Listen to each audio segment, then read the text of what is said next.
Welcome to the WIOA webinar. My name is Scott Shook with the Illinois Center for Specialized Professional Support. I'll be your facilitator for today's webinar.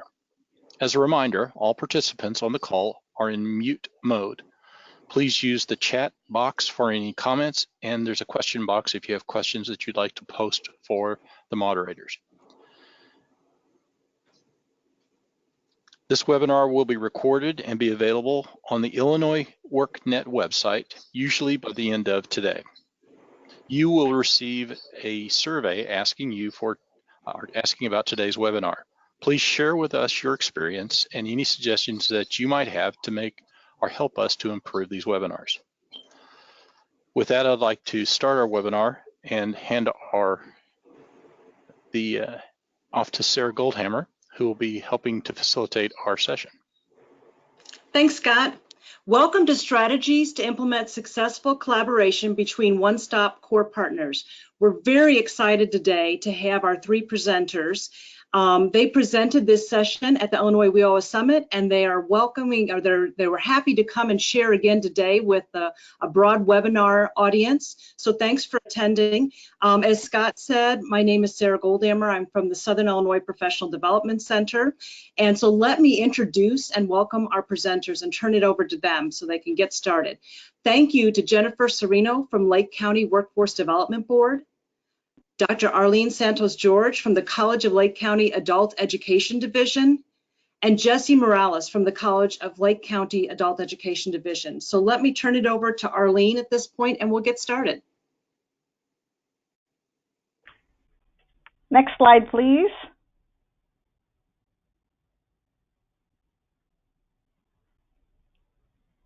Good morning, everyone. My name is Arlene Santos-George, and I am the Dean for the Adult Education Division at the College of Lake County. I am here to share with you our experience in developing relationships and operationalizing how we collaborate with the One-Stop Center. So for today, I hope that you're able to learn something from our experience. We've been very successful as far as our relationship with the One-Stop Core Partners and specifically with the workforce development. So we would like to share our experience and let you know how does the Lake County Workforce Development Board operationalize the One-Stop Center, a WIOA requirement. And then we'll give you some examples of how the Title I and Title II and the rest of the other Job Center of Lake County members collaborate with each other. We'll give you two examples. One is through the ICAPs, and the other one is the TABE 11 and 12 testing. And then finally, just to wrap it up, I'll be summarizing what are the ingredients for a successful collaboration, and then we'll go on to Q&A. So with that, I am going to turn the floor over to Jennifer Serino.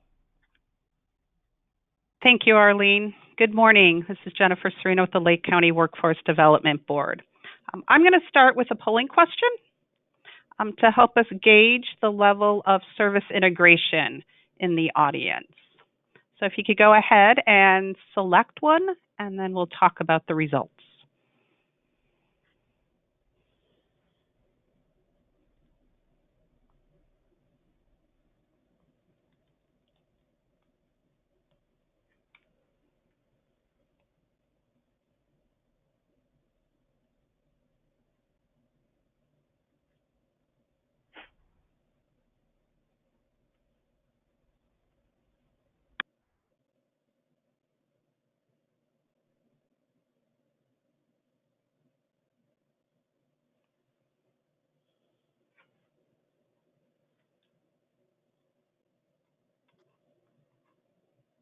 All right, I'm going to close the poll.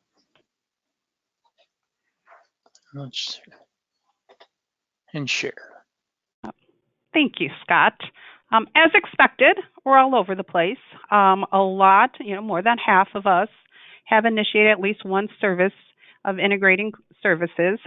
And this is expected. This is okay. This is where we should all be, as this process of integrating services is just that. It's a process, and it's long-term, and some short-term wins, but definitely we're looking at where do we go from here and move it along. One thing I want to discuss is how our workforce board, the Lake County Workforce Board, took on this initiative to integrate services in the Job Center. Could go to the next slide.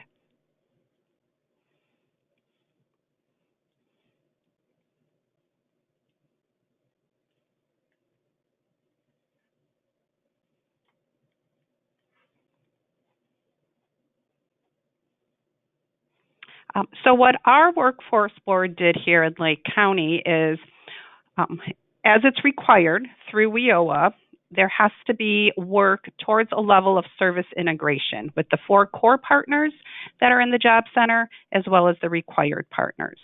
The Lake County Workforce Development Board identified service integration as a priority in both the local plan that was developed when we launched WIOA, as well as a focus in their strategic plan.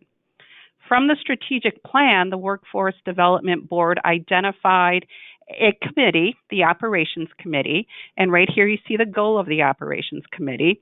And this is a committee that takes on the role of implementing service integration. The Operations Committee is made up of both board members, Workforce Development Board members, as well as community partners. Every single partner in the Job Center is invited to serve on this committee. We could go to the next slide.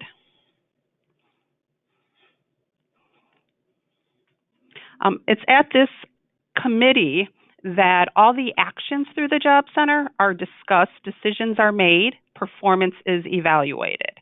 So the Job Center of Lake County comes to this committee. It's represented by the one-stop operator. The one-stop operator is a partner consortium. It's with Workforce Development Programs, the College of Lake County, and Illinois Department of Employment Security. These 3 partners have been working together for over 19 years, so it is a well-established team. And both Workforce Development Programs and IDES staff the Job Center of Lake County, and it's located on the College of Lake County campus. And Adult Basic Ed is right upstairs from the Job Center. So that's an ingredient that we really maximized, knowing that we're all co-located in the same area, we share facility, and we have the right partners in the Job Center. It's probably no different from any of the job centers out there. A couple of things that are different here in Lake County: we are a single county local workforce area, so that's a benefit. We operate under one CEO. We have one comprehensive job center, and that's the one that we're talking about. And our core partners and our community partners are all serving Lake County as a whole. Again, what we look at from a perspective of an operations committee is having the one-stop operator bring the information to the operations committee on performance, on services, on delivery, and it's across the board of the job center. And then we talk about how each of the partners contribute to the services of the job center, and areas that are collaborating, that there's good collaboration, and areas that there needs to be additional work. If you could go to the next slide. These are the partners in the Job Center of Lake County as it's represented by each of these entities. Each of these entities are either co-located at the Job Center, or they have a day that they're located at the Job Center, or they're connected through direct linkage. Next slide. So here's the priorities of the one-stop operator and the partners in the job center. As we've been talking about, it's service integration. So that's the underlying foundation. And what does this mean for the Job Center of Lake County? Well, it means many different aspects. And so we just go up and look at that. One, talked about co-location. So it's having the right partner team members on site at the job center. It's having the right information flowing into the job center and out of the job center as part of co-location. And it's also developing services in the job center to meet the needs of the partners and their customers. A good example, we have Voc Rehab in the job center every Tuesday. So every Tuesday we've marked as the day to serve individuals with a disability. So that's how we advertise it. That's how we market it. That's where we bring employers in that day to meet individuals with a disability. That's where we bring in the additional resources that day. That's just one of the examples that we look at. How do we integrate partners and their programs into the job center? The next item that we have here is integration of business services. Workforce Development Program leads out the business services in Lake County. We have an exceptional relationship with the College of Lake County and our economic development arm, Lake County Partners. We share a database of employers, so we are all touching employers for the services that they need from us. And we're also visiting employers together. So we're the core group with business outreach. All partners that have a business outreach arm or representative, they're invited to be part of our group, and we share employer needs, at times employer connections, and often we share employer visits. We also bring employers into the job center based on what the needs of our partners are. So we're recruiting employers at the same time, bring them into the job center to do hiring events around the needs of our partners as well. As I said, all partners are invited to be part of this team. This is a work in progress. Not all partners are at the table right now, so we recognize that. And we continue to build on that and try to bring value to the partners around here's how we can contribute to the business service team, how they can contribute to the business service team. And then we talk about partner referrals. This has been a challenge. We don't have an automated system for partner referral. It's still paper-based. There's many reasons for that. We have tried various systems to bring our partners on board. Some have joined. I can say our community partners, such as our housing authority and our youth build programs, are electronically connected to us through the referral system, but not all partners are.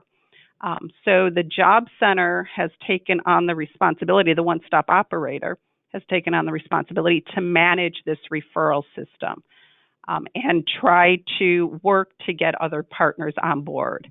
Again, it's a work in progress. I know it's system-wide, and we're continuing to look at other solutions that could best be served with the referrals. Cross-training, this is where we have excelled. We have ongoing cross-training sessions. All partner staff are invited. Our one-stop operator holds these every other month. And it's about the programs being offered through the job center. So each program presents about their program. They introduce the team that's working in Lake County, and they address any questions from the audience. We typically have between 20 and 40 partner staff attending these cross-training sessions. The other individuals we bring into cross-training are those resources that all of us collectively need to leverage to be successful. So we've brought employers to talk about what is going on in manufacturing, what is going on in healthcare. All partners are invited to that. We've brought the YWCA, who manages the child care in Lake County, to talk about child care. We've brought the Ubers and Lyfts to talk about transportation options as well. So that's part of the cross-training and accessing the various services. And then staff development. One of the key areas that our workforce board looked at and our one-stop operator has prioritized is our workforce development staff, our IDES staff in the job center, do not have to be the deliverer of all career services in the job center. We can train partner staff to do the same type of work. So we have an individual on staff for workforce development that is certified in resume writing. So instead of having all partners refer the customers to her session weekly, we train our partner staff on the same tools that we utilize. So resume writing, we utilize the bring your A game. We've trained partner staff on various components of that job readiness tool. We've had training on mental health first aid for the partners as well.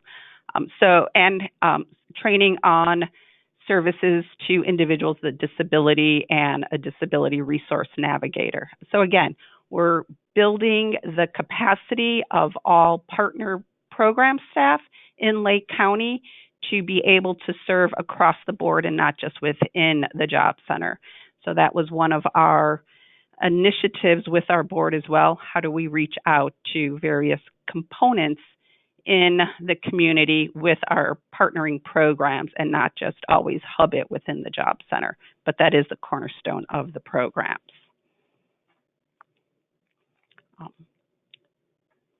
With that, I am going to turn it over to Arlene, who's going to talk about how we have integrated our services in regards to the ICAPS program and utilized workforce development and the community college.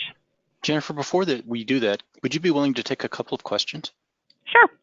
Okay, so we have a question about the database, and it says, what database do you use to share with your partners related to business services? We use Salesforce. Okay.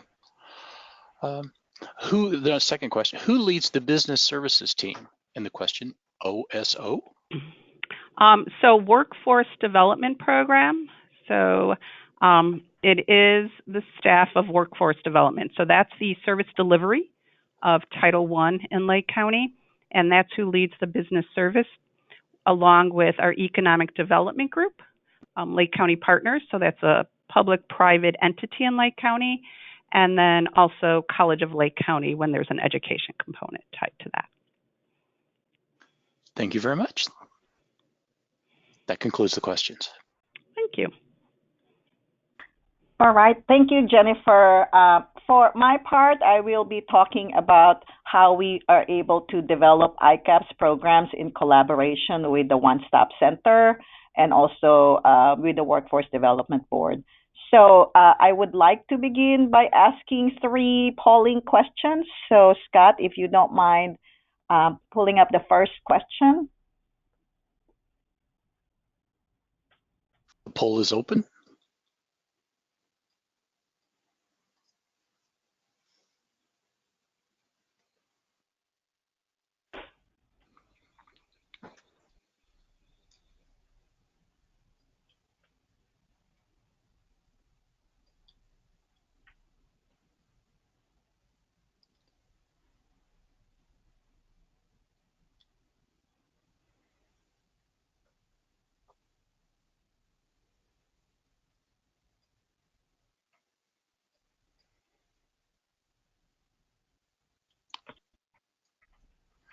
Okay, I'm going to show you the results.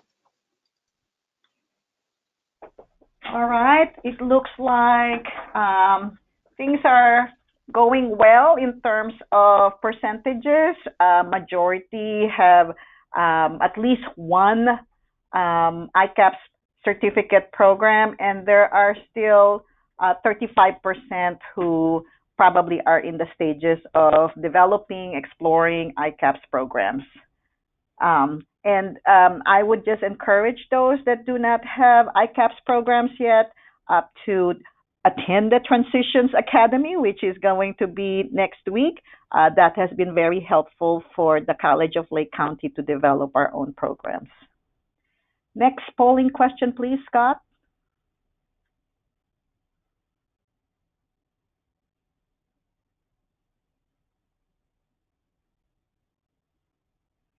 All right, the poll is now open.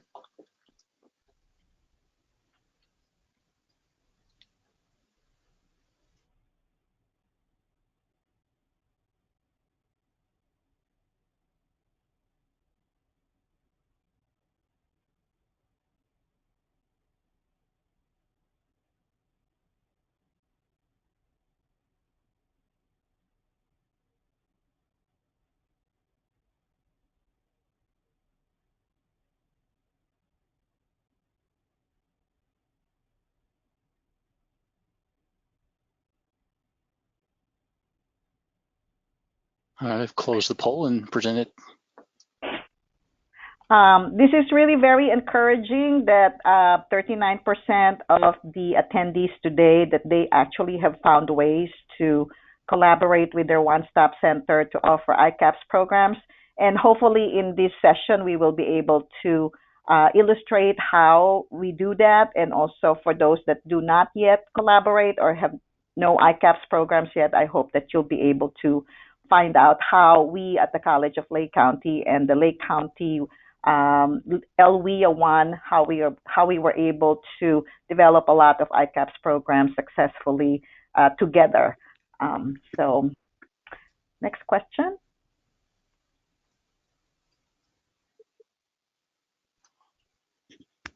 All right, the poll is now open.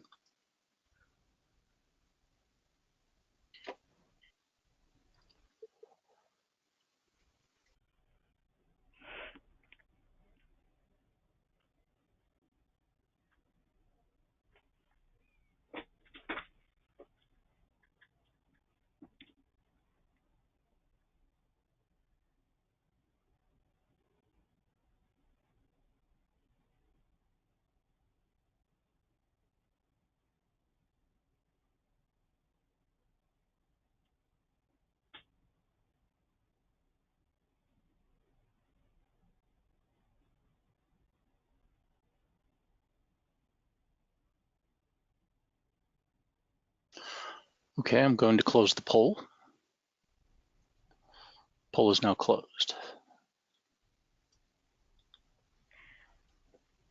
Wow, this is really very encouraging. I would say that if 14% of the attendees and their institutions have more than 30 students, I would say that this is a good sign that Illinois is experiencing some good success in its WIOA objectives of transitioning students to college. There are still smaller programs. I can see that. I would say majority still have, smaller programs, but I think there's a lot of support, especially from the Transitions Academy, and also there's a good network in the ICCB Adult Education Group that we can learn from each other. And hopefully through this session too, you might be able to learn how we were able to expand our ICAPS programs from 0 to about, I think right now we have about 72 students. So anyway, but the results are encouraging. So now next slide. So my part here is to illustrate to you how we were able to develop ICAPS programs in collaboration with the one-stop partners. When I first started here in adult education 5 years ago, the very first imperative that my vice president told me was that make sure that the program is able to meet performance targets. And those performance targets were really just basically the level gains, right? And I thought it was simple enough, and we were able to accomplish and actually even surpass the performance metrics of the targets of the state. However, the next year that I was in this position, WIOA came along and says, hey, guess what? Now you have another set of metrics that you have to pursue. And so, I said, how are we going to develop this? And at the same time, the WIOA instructions about making sure that we operationalize a one-stop center also came along. And thank goodness there's Jennifer Serino, who had experience in the Chicago area with one-stop centers, came along too, and she was the director. So it was really very easy for us to discuss ways in terms of like how can we help each other meet our own WIOA objectives, and in particular, how do we collaborate as partners of the one-stop center. So this is a process flow for us in a very summative, high-level form.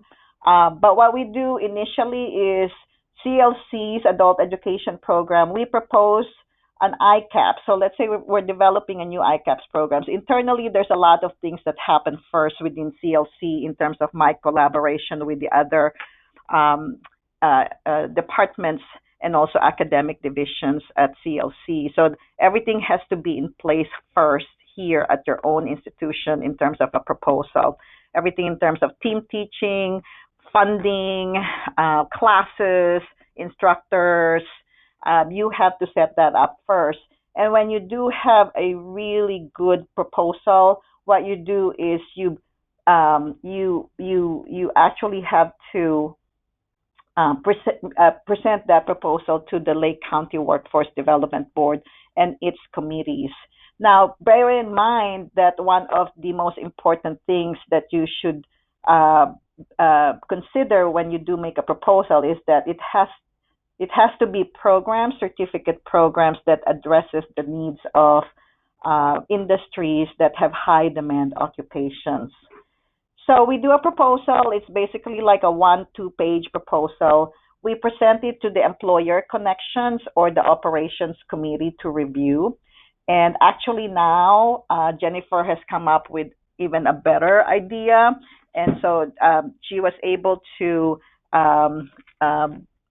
establish a task force basically looking at training programs. And one of those is ICAP. So we also presented to that task force as well. And then when those committees have reviewed the proposal, that proposal is elevated to the Lake County Workforce Development Board, and basically it's a formal endorsement of our ICAP's program proposal. And then after that, we submit the proposal to ICCB. And then, of course, comes the implementation stage. And usually we have a new program starting in the fall, right?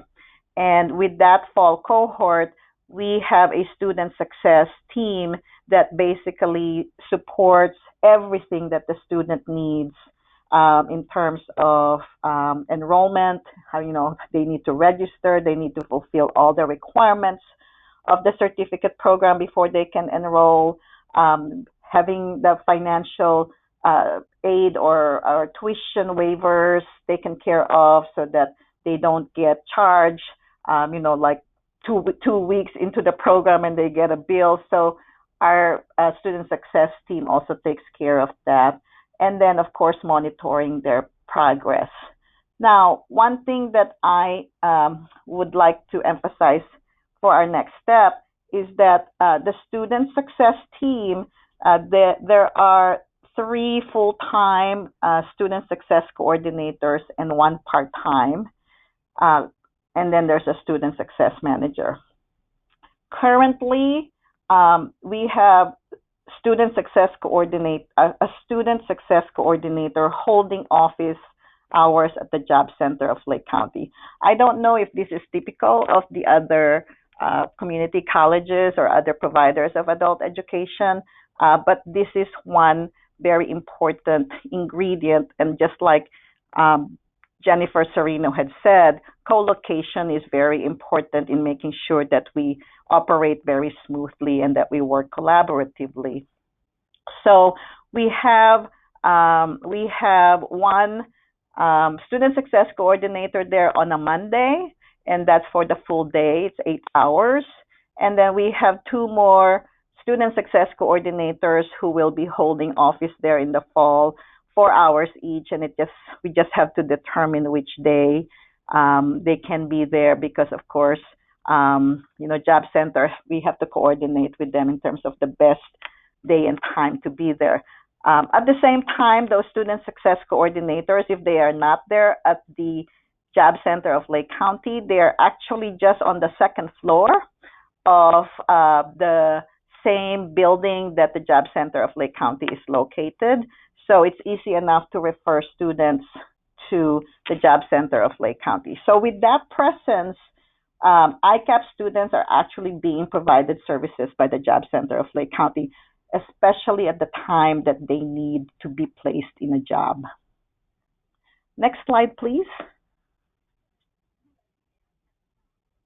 So here's an example of some information that we provided to the Lake County, the One Stop Center Employer Connections Committee and the Operations Committee and the Task Force on Training. So it's really very important to make a case that these are the CLC programs, the certificate programs that you would like to implement as an ICAPS program, because we found that these occupations are in high demand.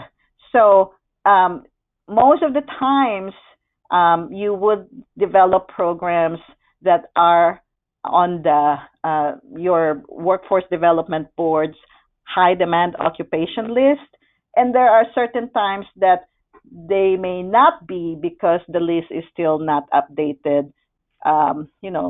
Sometimes you update it every 2 years or every 3 years, but sometimes you, as an ICAPS, when you're developing ICAPS program, sometimes you don't have the data right away to support your proposal.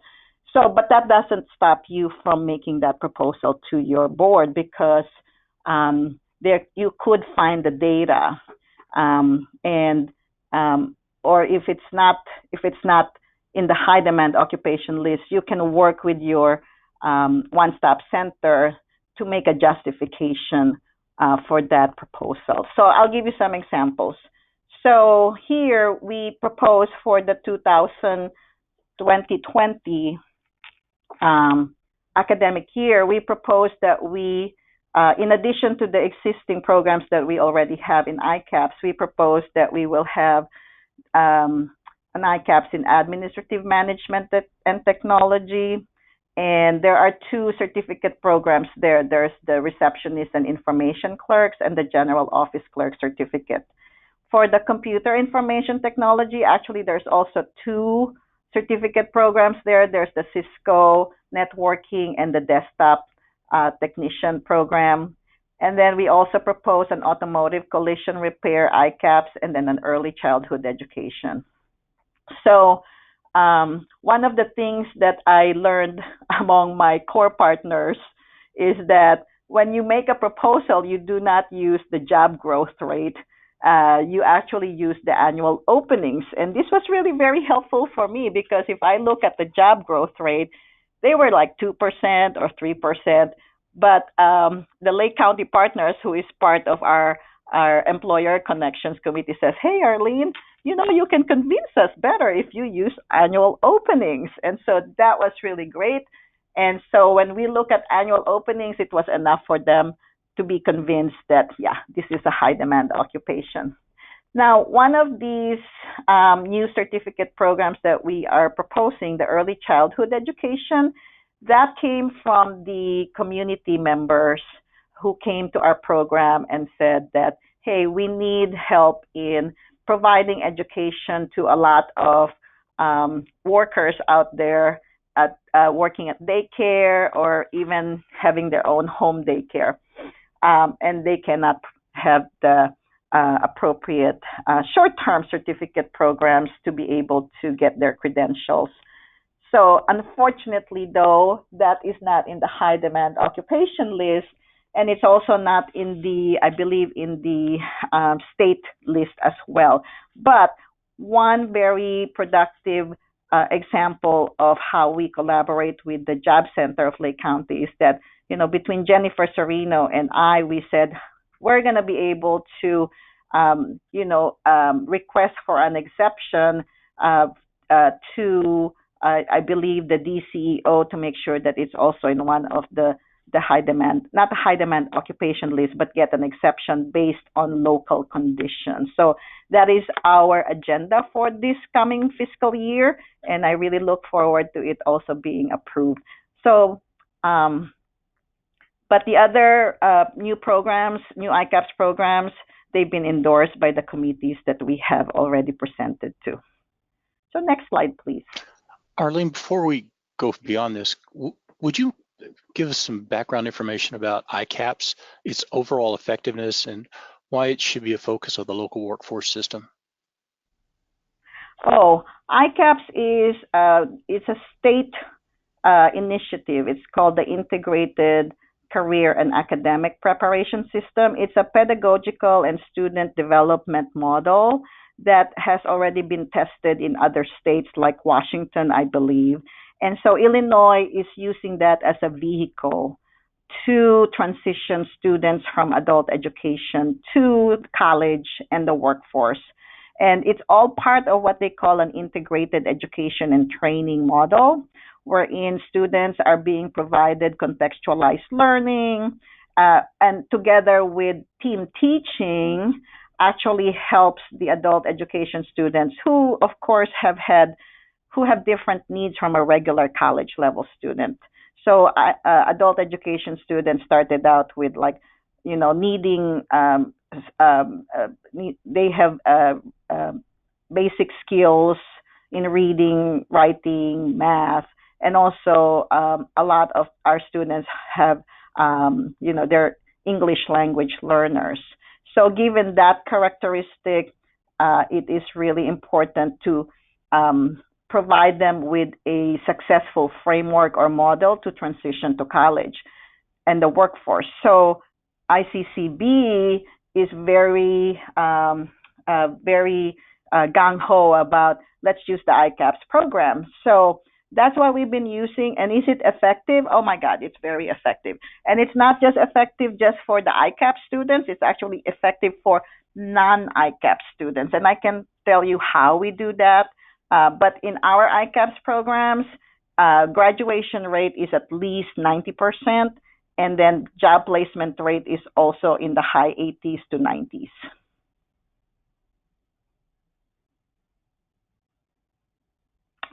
All right. Okay. So these are the ICAPS programs at CLC, but everybody also is, I'm hoping, familiar with bridge programs. Bridge programs are actually what I would call a good precursor to taking an ICAPS program. Bridge is actually still offered in adult education, while ICAPS is a program offered when the student is already at the college level. But we are hoping that from the bridge, the students will transition to an ICAPS program when they are already deciding on and embarking on a college certificate program. So we have 5 bridge programs, and we offer them at 2 different levels. Pre-bridge for those who have tested in the TABE at the 4.0 and 5.9 level. And then we offer also a bridge for students who probably came from the pre-bridge and now their scores are much higher in TABE, and so now they're ready to go to bridge. So we have healthcare, we have manufacturing, we have early childhood, we have administrative management and technology, and we have computer information technology. And from this, we have a lot of certificate programs that sprouts from these bridge programs.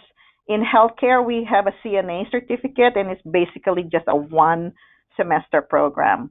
And we are hoping that those students actually would move on to a phlebotomy technician certificate, which is just 6 credit hours. And most of the times they do that, or they also just go pursue the phlebotomy technician certificate as a standalone. And then we also have a healthcare office assistant certificate. And these 3 are the credit programs. And then we also offer a personal care aide, which is a non-credit vocational ICAPS program. And I can tell you more about that later.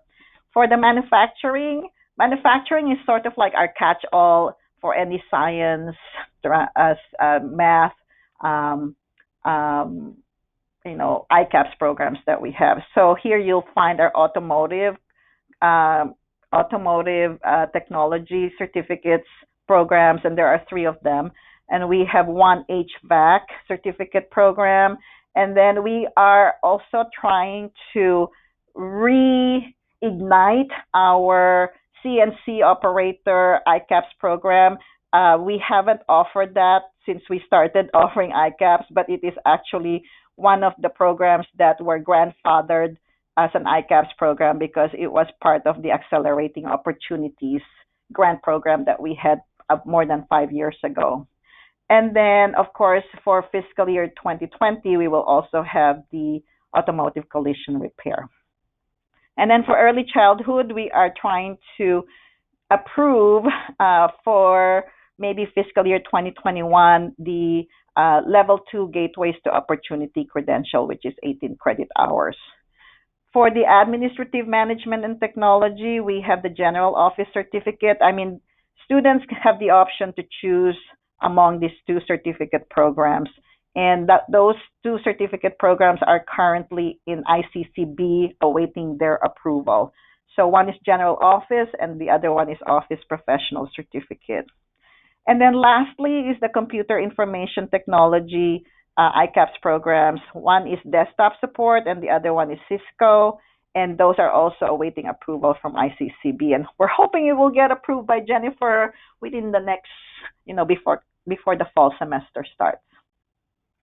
So next slide, please. So this is just a summary of what are the program components of our ICAP's Model 1, which is the credit program. And you'll see that the green boxes the green boxes are where we really connect with the Job Center of Lake County. So for those who are not too aware of ICAP's Model 1, these are really basically short-term certificates that a student can complete within 1 year or less. We provide free tuition for the first 2 courses or for the first 6 credits. How do we do this? We actually submit a course, a request to ICCB to use state basic grant monies to pay for the tuition of students enrolled in career and technical education programs that are in our ICAP's programs. So it's really great. Basically, this together with the financial aid and scholarships available for remaining courses, and we make sure that our student success team assists every single ICAP student to fill out application forms for scholarships and financial aid. And I've worked with our CLC Foundation and our CLC Financial Aid to ensure that there are scholarships for our students, particularly those that are undocumented. So a lot of our students, they are provided scholarships because they are not eligible for financial aid. But we have what we call the Connect to Your Future scholarships available for adult education undocumented students. Financial aid, of course, is easy if they are eligible. And then we also provide free books and toolkits in the first 2 courses. And I use Perkins money for that. And fortunately, I'm also the Perkins administrator for the college. So we're able to allocate funds for basically a rental system for the books and the toolkits. And then one of the hardest factors to consider in developing an ICAP certificate program is, yes, there is a high demand for this particular occupation. And so this is the certificate program that you will need to be able to enter that industry. But the problem is the certificate program requires college reading and writing readiness as well as basic algebra readiness to take the first course, or maybe the second course would require those prerequisites. Well, I have arranged for free developmental courses. Basically, we make it tuition free for these students who would like to take, for example, computer information technology. The desktop support technician there requires CRWR and BAR. So we say, okay, in the summer before the fall semester, the students have to take developmental courses. And then, of course, everybody knows that ICAPS requires team teaching between the college, CTE, college and technical education instructor, plus the adult education instructor, at least 50% of the time, although I've heard now, I think that it's even less than 50% of the time. But at our institution, that is our policies, that they should be at least co-teaching, team teaching at least 50% of the time. And there's a lot of I would say, collaboration in the beginning when you're introducing a new ICAPS program. So what we do is to incentivize the college level professor and the adult education instructor professor to work together. We incentivize that by giving them some Perkins money as a stipend for the extra work that they have to do to prepare for their classes, and also to discuss ways in terms of how they collaborate. Sometimes the adult education instructor goes to the class of the CTE instructor and say, hey, can I observe you? I want to see what your style is and how you make sure that your students are learning what lessons you have for the day, and then what do we do in preparation for the class for the next week. So there are, you can't just say, okay, adult education instructor, okay, college CTE instructor, you guys work together. You really have to incentivize it. So I use Perkins money to provide them with a stipend for that. And then a support class is also part of the ICAPS Model 1. So we usually schedule that an hour before or after the regular ICAPS college level course. And what happens there is that it's not only the ICAP students who are being provided support by an adult education instructor in terms of homework, in terms of reviewing the lesson, or in terms of like preparing for an exam. But what happens is that the other non-ICAP students, because we combine an ICAP section with a non-ICAP section, so for example, it is keyboarding 1, for example. So there will be 2 sections there and they're combined. And the ICAP section will have a support class, but the non-ICAP section won't. But then what happens is the students from the non-ICAP says, hey, can we join you guys? And that's exactly what happened. And then for very, very difficult programs, like, for example, CNA, it has really has externalities, effects on the non-ICAP students. Their pass rate, their success rate, course completion rate is also very high because of the support that they give. And this is in comparison to the other regular college level courses found in those ICAPS programs.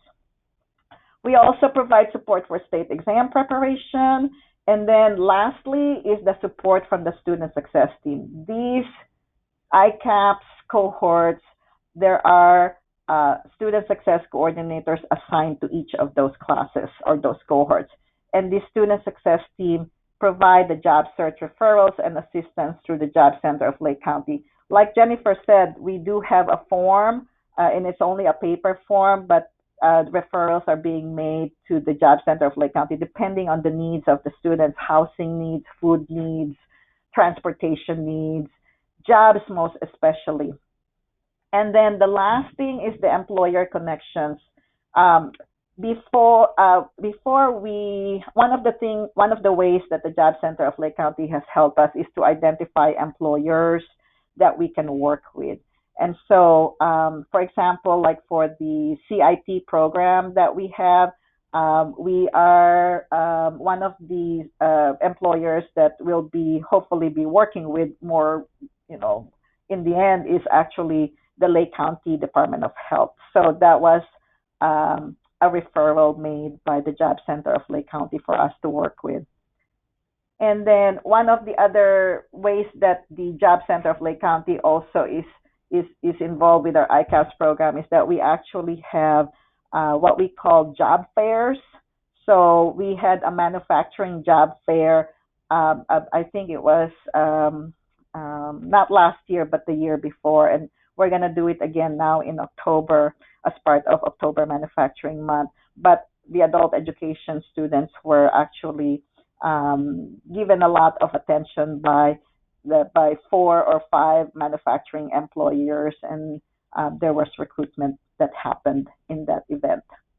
Next slide, please.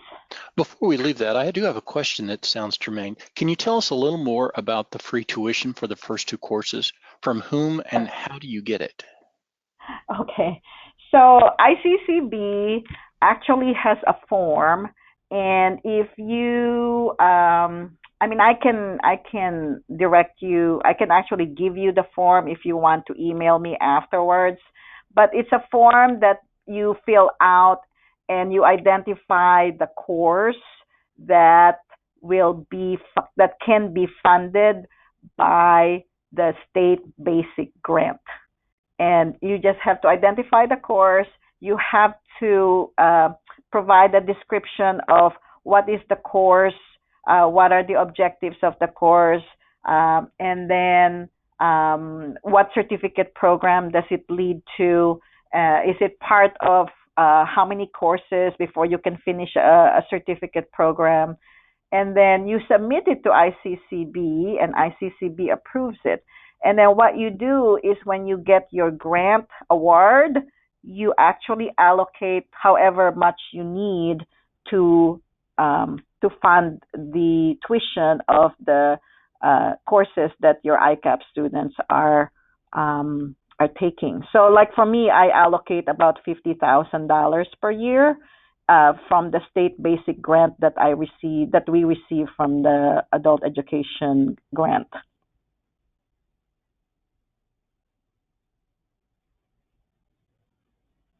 Okay, next.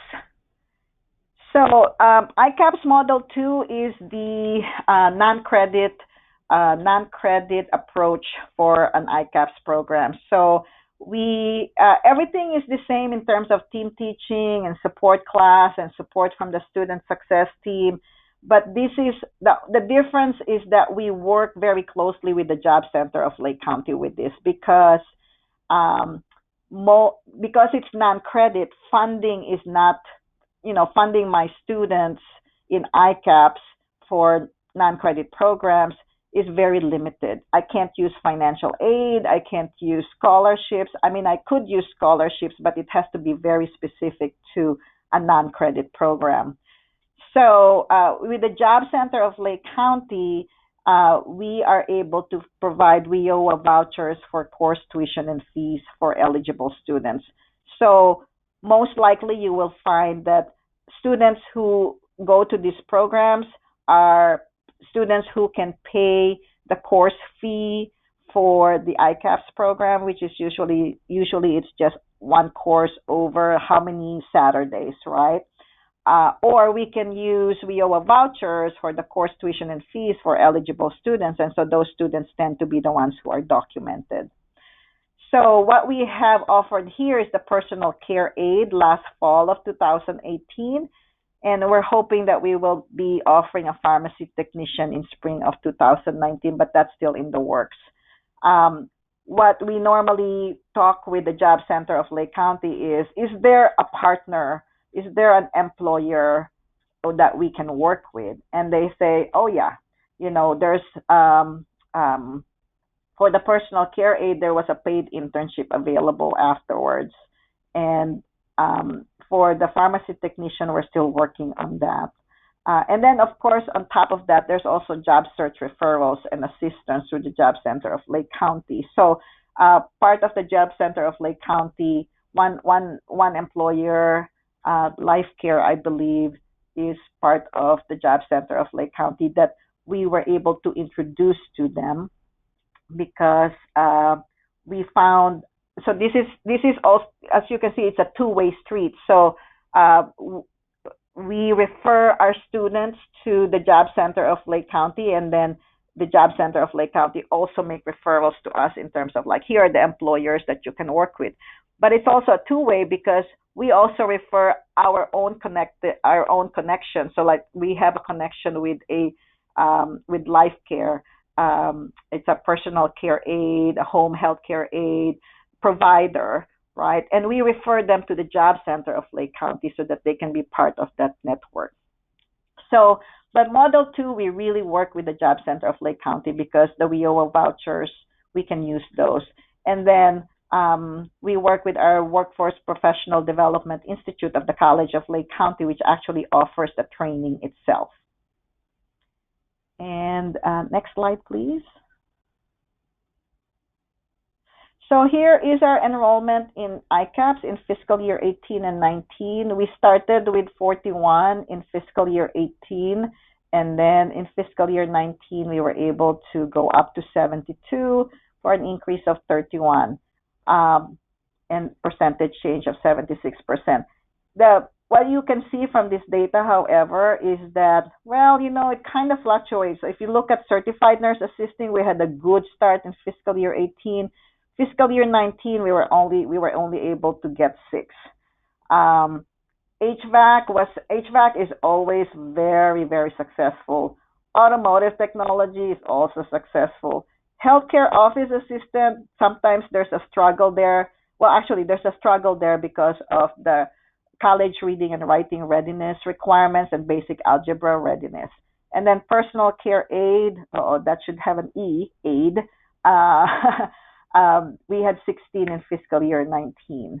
But that's because it's just a very short program, so they're all very interested. And it's low cost, $199 for a course that runs like how many Saturdays from October to November, I believe. So recruitment is going to be very, very challenging. But for me, if I can diversify my ICAPs into so many programs and I'll have at least 5, 6 in each one of those, that's how you can grow your numbers. And I believe this is the last slide. Oh no, I'm sorry. We have the student success team. This is just a slide that tells you what they do. Just in summary, they basically help the student with goal setting, college and career planning, filling out the college application, registering for their classes, applying for financial aid and scholarships, giving referrals to advising and counseling, making sure that our counselors are paying attention to our ICAP students, referrals about tutoring, test-taking preparation, coaching, making sure that they're always pumped up, making sure that they never have any doubts about what they're doing. And then lastly, job search referrals and referrals to other agencies if we need to, but that's usually through the job center because we have that unified referral form. And then making sure that they complete their adult their ICAPS program. And then next slide is telling you that, next slide please, job search assistance from the Job Center of Lake County. They provide resume preparation. We work with them in making sure that our students know about the job fairs, or we actually have job fairs that are very specific just for adult education students. Job Center of Lake County also helps them with job interview preparation, online job search, and of course, internships. So that concludes and these are just pictures of our students who successfully were provided assistance by the Job Center of Lake County. So that concludes my presentation. And I turn this over to Jesse Morales.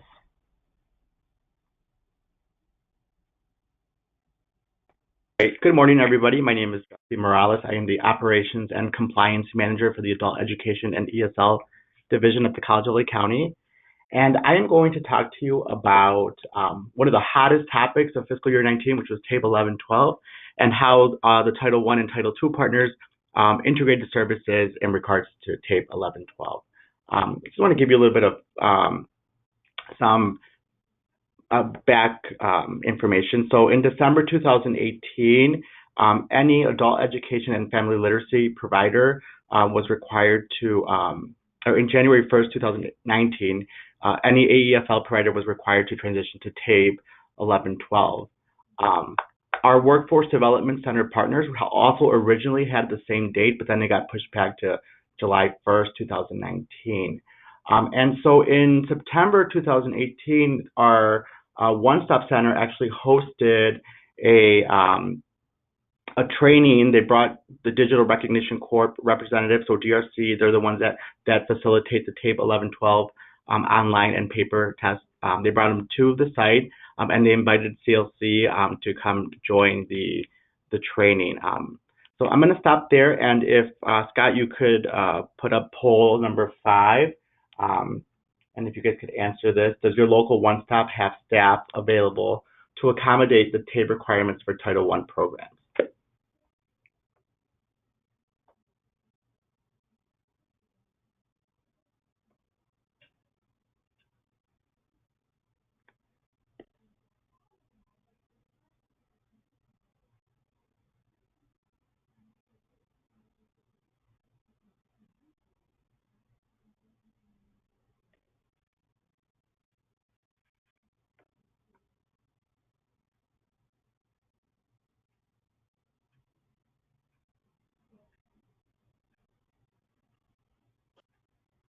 All right, I'm going to close the poll and present the results. Thank you. So this looks great. So looks like the majority of you guys have staff at your Title I programs that were doing or are currently doing some TABE 11-12 testing. Some of you that don't, the following information is going to be very beneficial to you. And if you're not familiar with the structure of your one-stop, I think this is a good opportunity for you to reach out and start those conversations to see where you can integrate these services. Quickly, because of this training that we had in September with our one-stop partners, after the training, I walked out of there and I was pretty familiar with the DRC from when we had TABE 910, so it wasn't too much, it wasn't that much more different. I spoke to the staff at the Workforce Development Center, and it was their first time that they were going to use the DRC online portal, and then we just started to have conversations like, hey, we're actually right upstairs. The Adult Education Testing Center is right upstairs, and this could potentially be a partnership where you could refer clients and we could take care of the testing, and then you wouldn't really have to worry about it. And so at that training is where this conversation sparked, and where some of the staff actually started to meet each other. Adult Education actually, then we fully transitioned to TABE 11-12 starting January of this year. And we started to administer those placement tests to our incoming students. During that month, the Workforce Development Center staff would come over to our testing dates and shadow the adult education staff because the DRC online portal requires you to create a testing ticket. And so that was newer for some staff, and so we would walk them through so they would know how to create tickets and how the DRC portal actually functioned. Scott, can you put up poll number 6?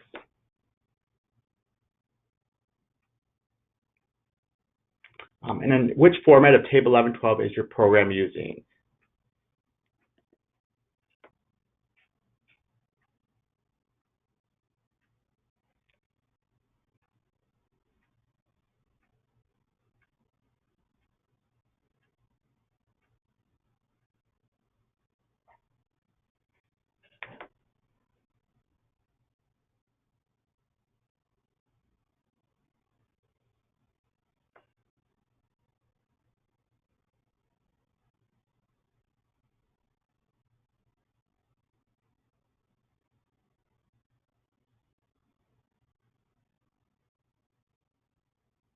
Great.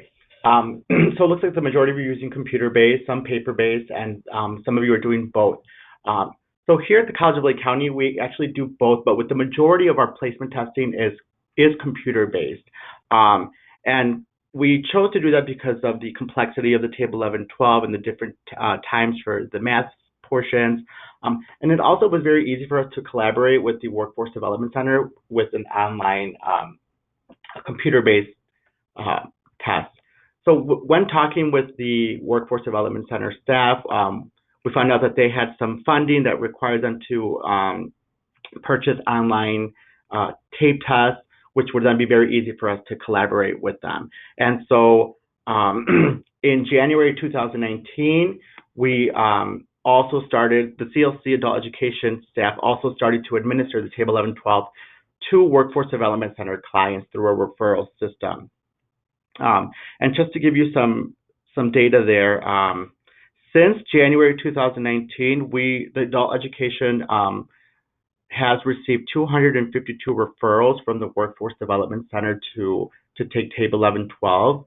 183 of those referrals actually showed up and took a test. So that's basically 73% of the referrals that are coming in and taking the test at the Adult Education Center, that then they can go back and use with any of the Workforce Development Center programs. Now, on average per day, I would say the most that we see in one day would be about, or the most referrals that we get in a day is about 20 clients from the Workforce Development Center here in Lake County. If 73% of those clients show, then we're talking about 14 students a day, and that spans throughout the whole day. So it's not like they're all coming at once. They can come in anytime from 9 a.m. up until 6 p.m., so whenever best fits their schedule. And so I think that helps with removing any barriers as far as scheduling, and it's a little bit more flexible for the Workforce Development Center staff to be able to refer students to the Adult Education Enrollment Services Center. So, Scott, if you can put up poll number 7 for the final poll.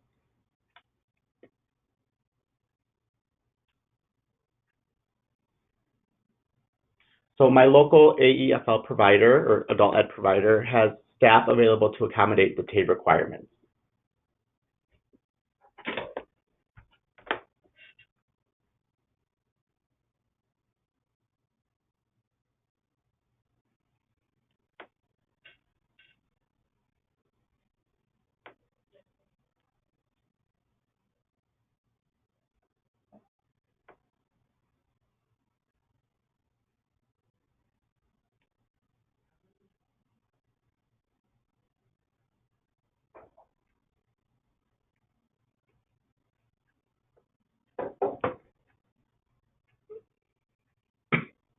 Okay, great. So it looks like the majority of you have staff that can accommodate TABE requirements for your adult ed program. Some of you say no, and some of you say you're not familiar with your adult education provider.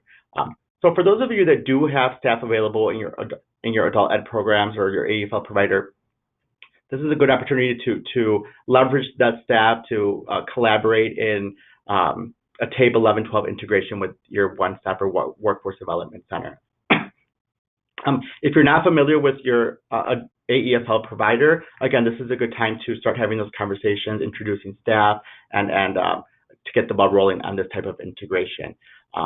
In the next slide, I'm going to show you how this actually functions, how this actually works together, as far as requirements for MOUs and the logistics of testing. So first, we had several meetings with Workforce Development Center and the Adult Education testing staff to talk about details. We put together a memorandum of understanding to lay out expectations and responsibilities for both parties, which also included a data sharing agreement, because obviously we're going to be sharing testing data for the Workforce Development Center clients, and so that needs to be addressed. Thirdly, at CLC, we were originally thinking that the testing center that was on the second floor of the Job Center of Lake County would be the testing site, but then after further discussion, we then expanded it. The Job Center of Lake County is on the east side of the county, and so we then were able to expand this collaboration to the west side of the county at our Grace Lake campus. So now we're able to offer Workforce Development Center clients the TABE 1112 at both the east and west ends of the county. And how do we do that? So we have 2 dedicated CLC staff, and when I say dedicated, I don't mean that they solely do this TABE 1112 for the Workforce Development Center. They're just like the contact points. So we've identified 2 staff, one that works from the west site, which is Grays Lake, and one that works at the east site, which is the Waukegan campus, for CLC, that will communicate with the Workforce Development Center staff. There is one dedicated Workforce Development Center staff that will then communicate with both the CLC staff. Now, I do know that the Workforce Development Center has 2 staff that are trained in doing referrals. One of them is the main one, and then there's also like a backup in case the main point of contact is out of the office or something like that. And so how are the referrals made to the adult education provider? So what happens is the workforce development staff will compile a list of students that will be going to the Waukegan, which is the east side of the county campus, to test, and they will send that to myself and to the dedicated staff at the Waukegan campus about a day before the testing session actually happens. Same thing happens with the site that's on the west end of the county, which is the Grays Lake campus. The dedicated staff at the Workforce Development Center will send the email communication to the Grays Lake campus staff and to myself for all the clients that will be coming to the site to test a day before. Now, we have set aside specific testing dates. For now, it seems to be working well. So at Waukegan, which is the east side of the county, we are providing TABE 1112 for Workforce Development Center clients on every Thursday. from 9 a.m. to 6 p.m. And we have a 6 p.m. cutoff because the TABE 11-12 is a little bit longer, and we do give students the option to take it in parts or take the full TABE if they prefer to do that in one day. Now, here at the Grace Lake campus, the testing days for Workforce Development Center clients is on Mondays. So Mondays at Grace Lake and Thursdays at Lakeshore. We are able to accommodate additional clients during the week if there's a particular case where they can't make it on a Monday or a Thursday. So we're very flexible with that. And then the list that the Workforce Development Center sends the CLC staff, it actually has the client's name, and then it has the what we call the ticket information for their test. So the Workforce Development Center staff did do the TABE 11-12 training. They are still putting in their own clients into their DRC portal, which is the portal that facilitates the TABE 11-12 online, and they are still generating the testing ticket. And so they then send that over to the testing staff at CLC. The testing staff at CLC is then able to get those tickets printed, and when the client shows up to the testing center at CLC, they give them the testing ticket, they sit on the computer, and then we proctor the test. And once they're done, they go back to the Workforce Development Center staff, and then they are able to look up their results right through their own DRC portal. So the CLC staff is actually not looking up score. I mean, we have the ability to, but we're not actually looking up scores for the clients. We don't have to input any of their information into the DRC portal because the Workforce Development Staff Center does that on their end. And so it's a very smooth process where clients come in, they're given the instructions for the test, they test, they finish, and then they go back to the Workforce Development Center. I think this is a good model because the Workforce Development Center staff, they're also doing, to some extent, some case management. So taking the testing burden off of them is nice because it frees them up to do other tests that they can be useful with their time. Now, maybe some of you are asking, okay, so you had clients coming to CLC taking a test, and what are you guys doing with because the testing, each test administration does cost money. Because the Workforce Development Center has their own DRC portal and is able to create their own tickets, they're actually paying for their own test administration. So CLC has, our finances are completely separate as far as paying for tests. Clients will come over to the testing center, they sit down and test, and that will not actually deduct any of test administrations from the CLC bunch. It'll just deduct it from the Workforce Development Center. So it does keep it completely separate if that's any cause of concern there. So that's in a nutshell how we made this work. It all started with some staff kind of talking about it, and then having some meetings and involving Jennifer and then Arlene to get the ball rolling on this. And so as of today, it's been very successful. The testing staff here at CLC says it's very manageable to do. There are some days where it can get a little busier, but overall it's very manageable. And we're looking forward to continue doing this type of work. And with that, I'm going to hand it over back to Arlene so she can do some wrap up.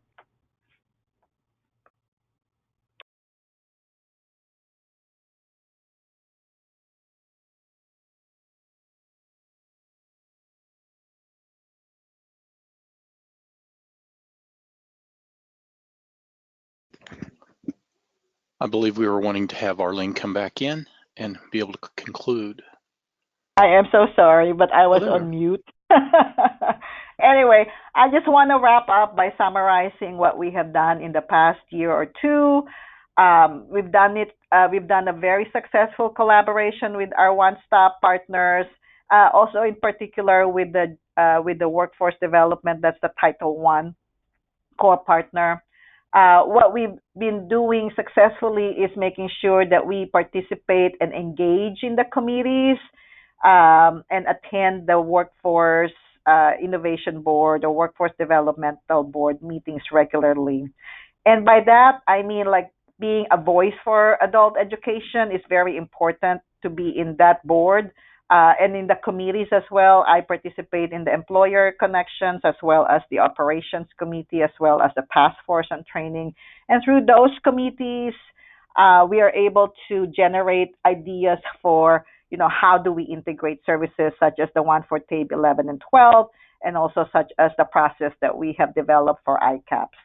And that's very important too, that you have a process for ICAP's review, because that is one way to make sure that you have your workforce development board and the members of that board and the members of the different committees actually connect with you and make sure that what you're preparing for or what you're developing actually really meets the needs of the workforce and the labor market in your county.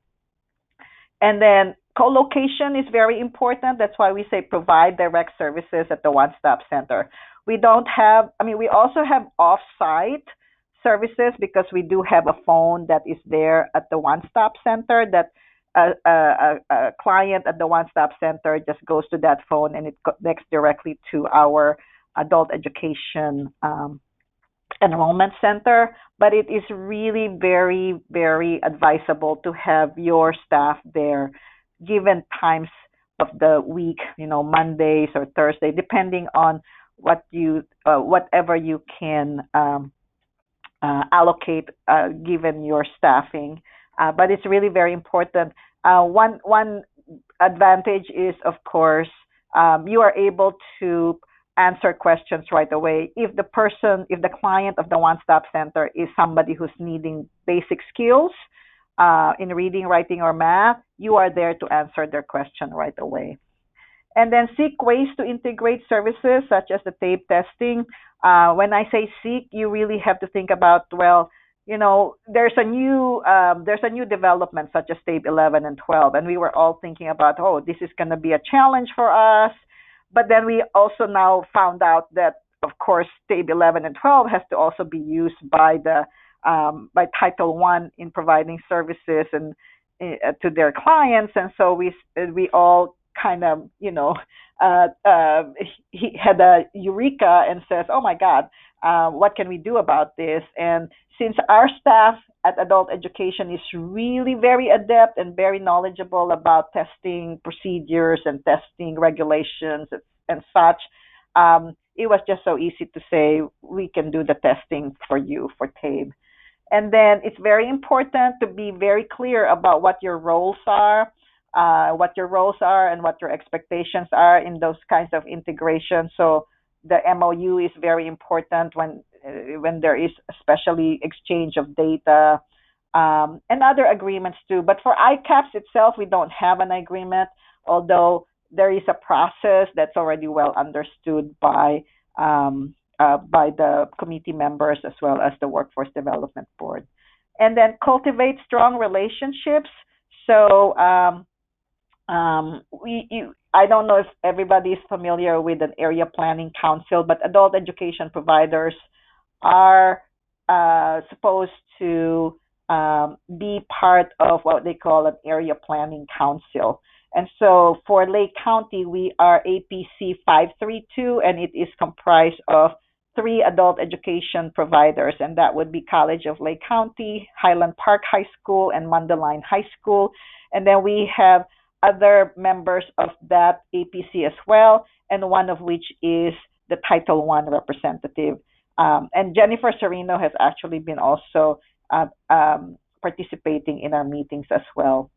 So strong relationships is very important, because that's where you can have good communication and good feedback about how you are as a partner, right? But strong relationships really matter, and especially if you're, like for me, I said I need an employer for my for my computer information technology, and I just reach my phone and call Demar Harris from the Workforce Development and Job Center, and he gave me one right away. So anyway, those are just some tips, and I hope that you found this session useful for whatever purpose you have, be it if you're coming from the adult education side or you're coming from the core partners of the workforce, from the one-stop centers. So with that, we want to thank you for your time, and I think I will give this now to question and answer time. We do have a couple of questions. One for you might be more appropriate for Jesse, but it asks, who pays for the testing staff?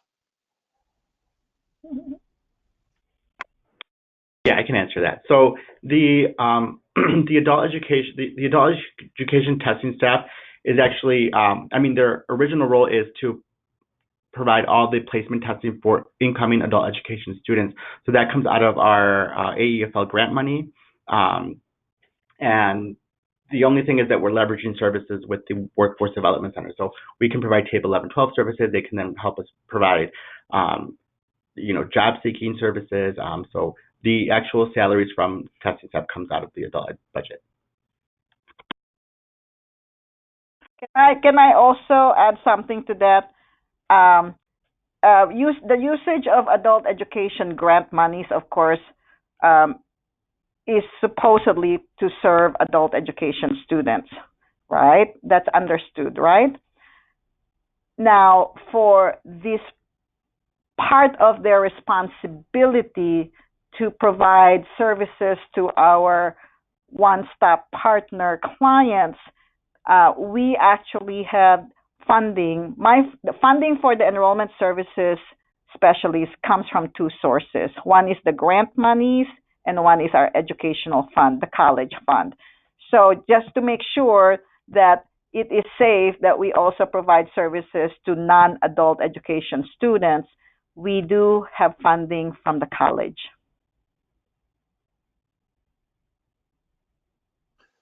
Arlene, there's a question that might be appropriate for you. Are the pre-bridge credit courses, are ICAP's programs, are they pre-bridge credit programs, or are they developmental before they get to the ICAP's college ready? Okay. So the pre-bridge is actually not, it's neither a developmental course or neither a credit course, right? Pre-bridges are what I would call adult education classes that they call it bridge to manufacturing, for example. So these are ESL students and also ABE, ASE students all together. And what they do is they teach the basic skills in reading, writing, math, and computer literacy, but it is contextualized. It's contextualized, let's just say healthcare. So we have a bridge to healthcare or a pre-bridge to healthcare. And what we do is we have books that, let's say a book that teaches vocabulary that is used in the healthcare field. So that's reading and speaking, right? We have number problems, math problems, but they deal with, let's say, conversion of, let's say, from metric to English, and it is using measurements that's commonly found in the hospital. So it's not developmental, it is an adult education course. And I don't know if you guys are familiar with PCS codes, but it is an adult education course that prepares the student to be ready so that when they go to a healthcare program, a college level certificate program, they already have the background in terms of like what words are being used there, what kind of math is being used there, what kind of tools. So it's just to prepare them for college.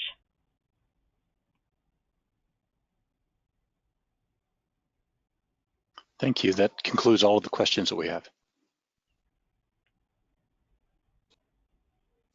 So let me just thank all of our participants for being here today. And Arlene said she hoped that you found something valuable. I can't imagine that anybody on didn't find tons of things that were valuable. Thank you very much for sharing. So I want to thank our presenters again, Jennifer Serino, Dr. Arlene Santos-George, and Jesse Morales. Thank you for sharing. Arlene, you did mention at one point that people could email you, and I'm realizing at this point that your email address isn't there. Is that something perhaps you could provide for Scott so he could, if you're willing, put it in the chat, and then he can make sure that anybody who wants to hang out for a little bit and get that they are able to. Okay. Yeah, I'll do that. I'll put my email address. Otherwise, we are concluded for the day, and thank you all for joining us, and we'll see you at the next webinar. Thank you.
Okay, for anyone still there, I did post in the chat box Arlene's email address. You should have access to that. If not, send me a note in the question box and I can reply there as well.